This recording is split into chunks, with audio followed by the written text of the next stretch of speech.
merupakan perbuatan yang dampak buruk lah. Oke.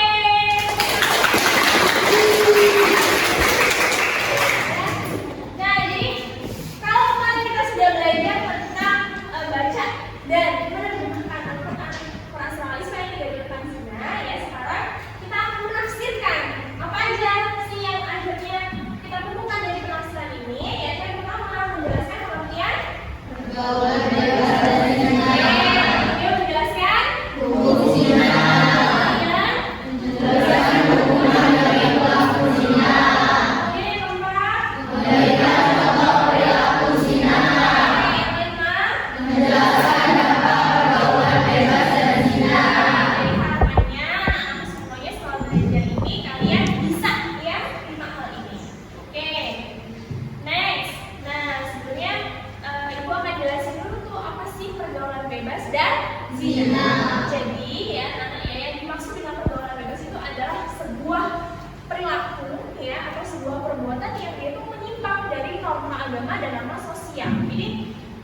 Bersosialisasi, temenan sama orang lain tapi itu berlebihan, ya, sehingga batas-batas norma itu dilewati. Misal laki perempuan itu kan bukan mahram ya kalau belum menikah gitu ya, bukan siapa-siapanya nih, misalnya kayak kalian gitu ya, kemudian boncengan sana sini, kemudian tidur bareng, nah itu kan melanggar norma ya. Iya, bagus nggak kayak gitu? Iya. Oke, kemudian kalau zina itu lebih parah daripada pergaulan bebas. Parahnya apa, Bu? Kalau zina, anak ya. Jadi kalau zina itu dia nauzubillah, dia tuh sudah berhubungan layaknya suami istri. Jadi sampai melakukan hubungan badan. Nah, itu yang disebut dengan zina. Cobalah anak-anak lihat di sekitar kita. Mungkin kalian itu sering banget gitu ya ngedengar atau ya apa ya, sudah kayak di berita tuh kayak udah jadi hal yang biasa mungkin gitu ya, ada yang ambil duluan gitu ya, kemudian putus sekolah karena pergaulan bebas, kemudian mungkin di lingkungan kita itu belum menikah tapi kok udah tiba-tiba hari ini menikah, besok melahirkan dan lain sebagainya, nauzubillah min dzalik. Nah, terkadang di lingkungan kita hal itu tuh jadi hal yang biasa aja atau dianggap ya udah gitu ya, padahal itu adalah perilaku yang sangat buruk, sangat keji, dan jangan sampai kalian terlibat di dalamnya ya. Oke, selanjutnya. Nah, bagaimana hukum zina? Tentu hukumnya adalah haram. Ya, boleh. Tadi disebutkan sama temannya, mendekati saja haram, apalagi nyemplung atau apalagi sampai terlanjur zina. Ya, kemudian apa sih hukumannya bagi pelaku zina? Ada dua. Yang pertama, bagi pelaku zina muhsan. Zina muhsan itu adalah orang yang melakukan sudah menikah. Jadi yang laki sudah menikah, yang perempuan sudah menikah. Hukumannya apa? Dirajam. Dirajam itu gimana tuh, Bu? Badannya dimasukin ke dalam tanah, ya, disisakan kurang lebih kepalanya, dilempari pakai batu sampai meninggal. Alhamdulillah. Nah, kemudian yang selanjutnya yaitu zina ghairu muhsan, yaitu akan zina itu dilakukan sama orang yang belum menikah. Jadi yang perempuan belum menikah, yang laki belum menikah, kemudian mereka berzina. Apa tindakan atau hukumannya? Maka mereka akan dicambuk sebanyak 100 kali, kemudian diasingkan dari tempat tinggalnya. Jadi hukumannya tuh ini, anak-anakku ya. Sementara kalau di tempat kita ada orang zina, ya udah dibiarin aja, bahkan rame-rame ya. Jadi nauzubillah, saya pernah kondangan itu mantannya itu udah hamil gitu ya, itu dirame-rame ini, jadi ternyata perutnya membesar. Nah itu kan nauzubillah, jangan sampai seperti itu. Jangan sampai kalian merebut kebahagiaan menikah yang kita berharapnya setahun seumur hidup sekali gitu ya, seumur hidup sekali gitu. Jadi jangan sampai yang cuma sekali dalam seumur hidup itu kita coleng dengan hal-hal yang negatif ya. Kemudian kenapa sih pergaulan bebas dan zina itu dilarang dalam Islam? Ayo Bella, yang pertama kenapa? Menghilangkan kewibawaan. Oke, good. Bilqis, yang kedua. Menyebabkan keterpurukan. Oke, good. Yang ketiga, Din. Memperpendek umur. Oke, yang keempat, Faris. Menjalankan Allah Subhanahu wa Ta'ala. Oke, jadi inilah kenapa semua ya pergaulan bebas dan zina itu dilarang dalam Islam, karena dampaknya itu bukan cuma di dunia tapi juga di akhirat.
kepada keluarga, sehingga menyebabkan stres berat dan putus sekolah.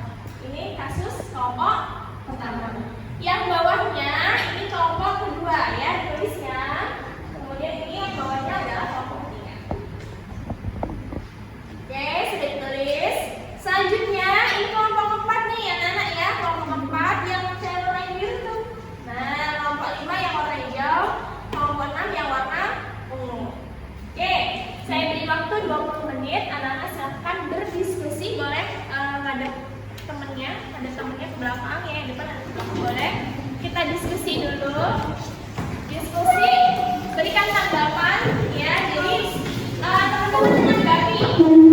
Jadi apa sih penyebabnya? Gitu ya, kenapa perbuatan itu bisa terjadi?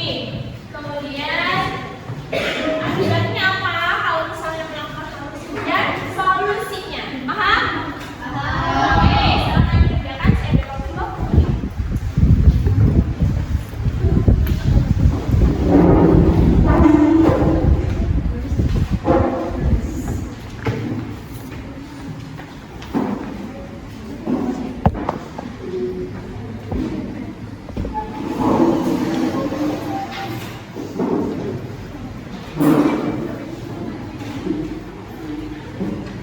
Oke, sudah? Sudah ya? Silakan menghadap ke depan lagi karena kita akan presentasi. Yang sudah selesai.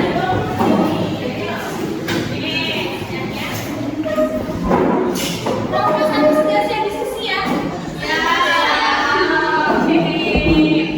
Jadi teman-teman nanti ketika kelompok satu diskusi, kalian yang lainnya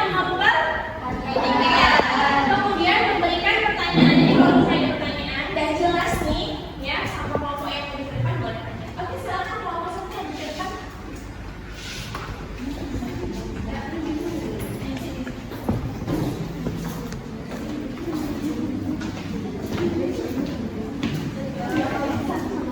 Oke.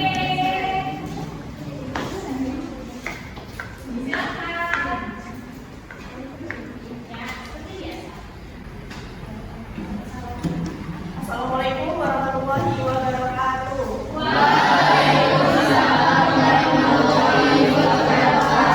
Sebelumnya perkenalkan, nama saya Sedika Pradela. Saya Naya Azanti. Saya Nisrina dari Hasabela. Saya Fitria Ramadhani.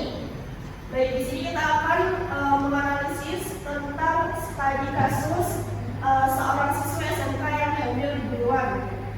Jadi penyebab-penyebabnya itu yang pertama kurangnya pendidikan seksual. Jadi kurangnya pengetahuan tentang seksualitas dan kontrasepsi. Yang kedua itu tentang sosial, pengaruh teman-teman yang tidak positif. Ini tentunya sangat buruk sekali bagi dampak untuk kita semua. Yang ketiga itu kurangnya komunikasi dengan keluarga, keterbukaan yang kurang dalam berdiskusi tentang masalah pribadi. Jadi ini kayak miskom antara kita dan keluarga kita sendiri. Yang keempat itu kurangnya pengawasan orang tua, itu kurangnya perhatian dan pengawasan dari orang tua. Jadi orang tua itu tidak mengawas secara benar tentang anaknya, meskipun anak itu tuh seperti liar atau dia main terus dia nggak didengarin tanpa pengawasan. Terus yang kelima itu ada faktor ekonomi dan sosial. Ini tentunya terkait ya teman-teman. Jadi kondisi ekonomi yang kurang stabil dan dia juga mendapatkan tekanan dari masyarakat. Kemudian akibat yang ditimbulkan adalah stres berat dan kecemasan, yaitu tekanan emosional yang parah. 2. Putus sekolah, yaitu menghentikan pendidikan karena kehamilan. 3. Kehilangan kesempatan, yaitu kehilangan kesempatan pendidikan dan karir. Solusi bagi siswi yaitu mengakui dan menerima keadaan, menerima kehamilan dan memahami hak-haknya. Bagi keluarga yaitu menerima dan mendukung, menerima keadaan dan memberikan dukungan emosional. Dan bagi sekolah, mengadakan pendidikan seksual, memberikan edukasi tentang seksualitas dan kontrasepsi. Bagi masyarakat yaitu mengurangi stigma terhadap remaja hamil. Baik, dari analisis yang kami lakukan, ada yang ingin ditanyakan? Izin bertanya, berdasarkan analisis di atas, berapa penting pendidikan seksual bagi remaja? Jadi saya jawab, jadi untuk pendidikan seksual bagi remaja itu sangat penting ya teman-teman. Karena yang pertama itu memberikan pengetahuan tentang reproduksi dan seksualitas.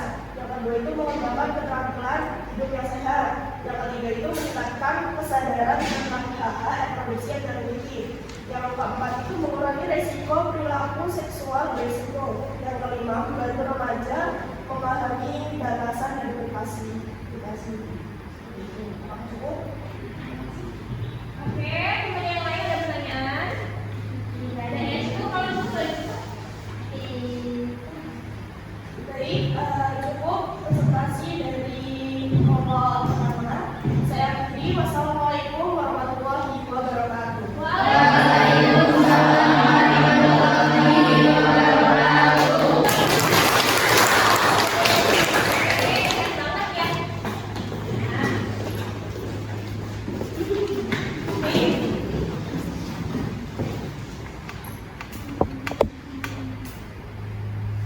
Baik, anak-anak semua tadi semuanya sudah diskusi ya, alhamdulillah aktif, semuanya bertanya, semuanya menanggapi. Saya senang deh, jadi kalau belajar aktif itu enak gitu ya dilihatnya ya. Nah sekarang yang terakhir adalah menyimpulkan. Jangan sampai saya sudah ngejelasin, teman-temannya tadi sudah diskusi, nggak tahu apa yang udah dibahas ya. Jadi coba ayo siapa yang berani menyimpulkan apa sih yang telah kita pelajari hari ini? Silakan, siapa berani tunjuk tangan? Oke, ini silakan. Pergaulan bebas adalah perilaku menyimpang dari norma yang berlaku di masyarakat dan ajaran agama.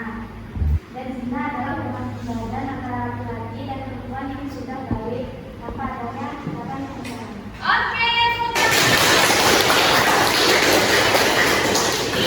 itu ya kesimpulan pada hari ini. Jadi intinya anak-anak sekalian jangan sampai ikut-ikutan pergaulan bebas dan zina. Jangan sampai karena teman ya, karena katanya jatuh cinta, apalah itu ya namanya cinta monyet atau virus merah jambu atau apa gitu ya. Biasanya kan kalau SMK itu lagi mulai senang-senangnya tuh sama akademis. Nah, boleh loh jatuh cinta itu fitrah, boleh secara Islam ya. Tapi jangan sampai kita membingkai perasaan cinta kita yang belum seharusnya untuk diungkapkan atau dilampiaskan itu dengan hal-hal yang negatif. Kalau memang sudah nggak betah, nggak sabar, pengen berduaan, pengen melakukan hubungan badan, alhamdulillah ya, terus nikah aja, gitu ya, daripada melakukan perzinahan. Tapi ingat, cita-cita apa sih? Jangan ya, kejar cita-cita. Jadi intinya ya kan sekarang tuh lagi tren ya, jangan deh ya, gitu ya. Ya bareng-bareng, jangan ya. Oke, jangan ya, nggak boleh ya. Oke, stop, pokoknya nggak boleh zina. Baik, hari ini kita akan refleksi dulu nih. Jadi teman-teman akan saya berikan stick note, nanti kalian apa namanya tempel di sini ya, seperti biasa ya ditempel. Kira-kira hari ini pelajarannya penting nggak sih? Kalau menyenangkan, bagaimana ya? Kalau menyenangkan, silakan tulis. Kalau sudah, nanti langsung ditempel.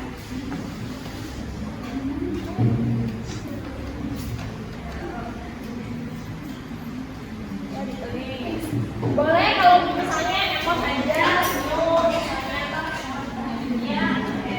Yang penting mengekspresikan atau menunjukkan perasaan.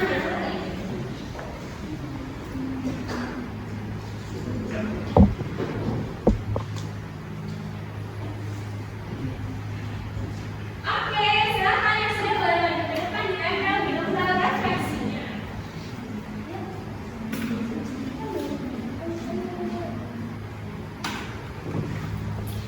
Oke, ya maju. Tempel.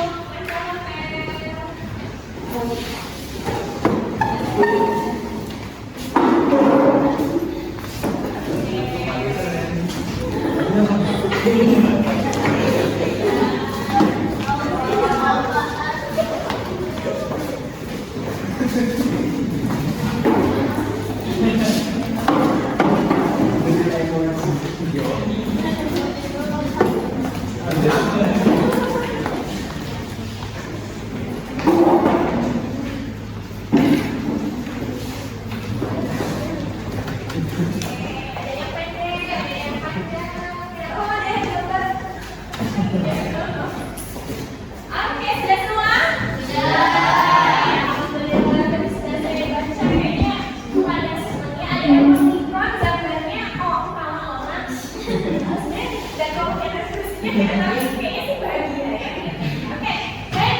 Alhamdulillah kita sudah berani untuk belajar pada hari ini. Tadi kita sudah disempurnakan bareng-bareng.